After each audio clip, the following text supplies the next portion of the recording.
Good morning, I am Rachel Hilera and I will teach you how to read a BOM meter. We will BOM use the voltmeter as Tanawin. our BOM. Pamay-pay ko. First of all, get your BOM meter. Then put the positive and negative probe in the proper places.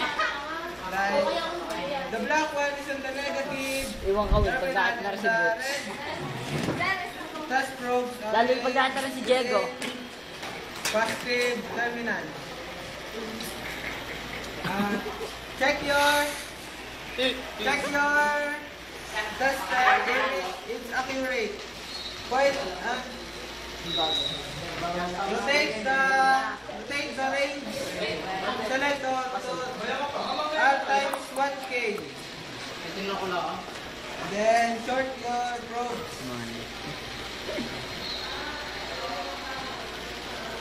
Photogenic. Mali, photogenic, oh.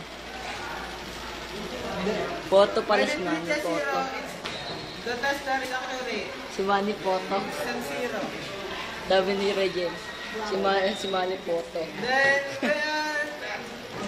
Sir,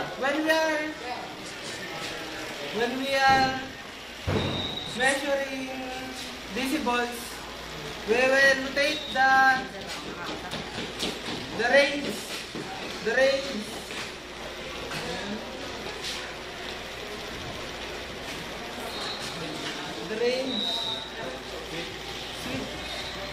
rotate. the range knob to DC voltage. Then let's see. DC. And when in AC voltage, we will rotate the selector knob to AC voltage. Tip.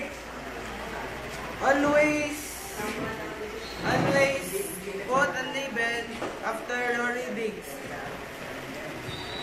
Then we will measure the voltage coming from this outlet.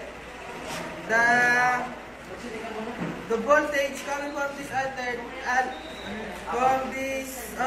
is alternating current voltage. We will rotate the selector knob to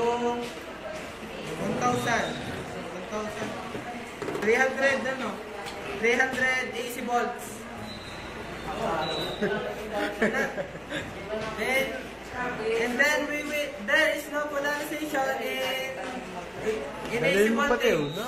So we can put the probes everywhere.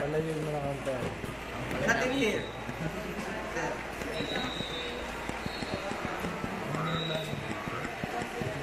Gumingay. The readings come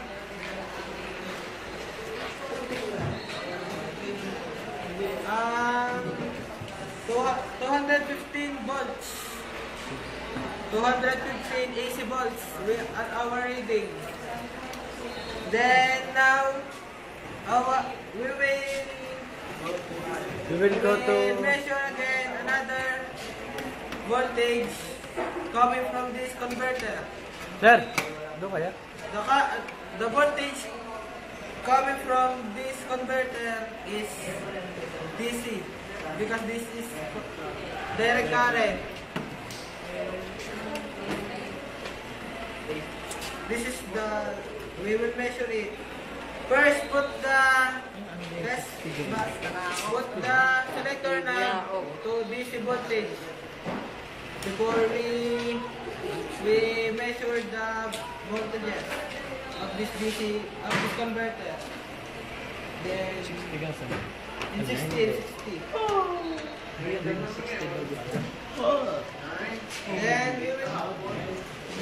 the DC have polarization. DC voltage and polarization. The red ones is from the red And the black one is from the black rose. Positive and negative.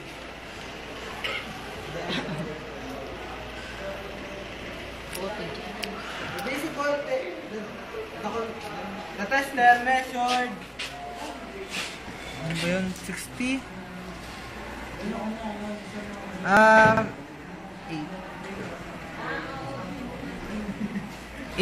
18 volts. 18 DC volts. Wait. We will check the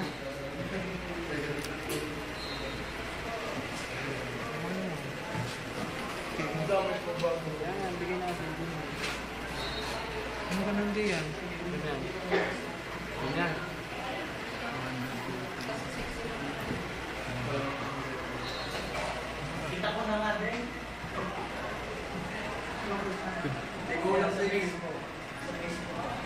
Rating talaga. 12. Hindi ito.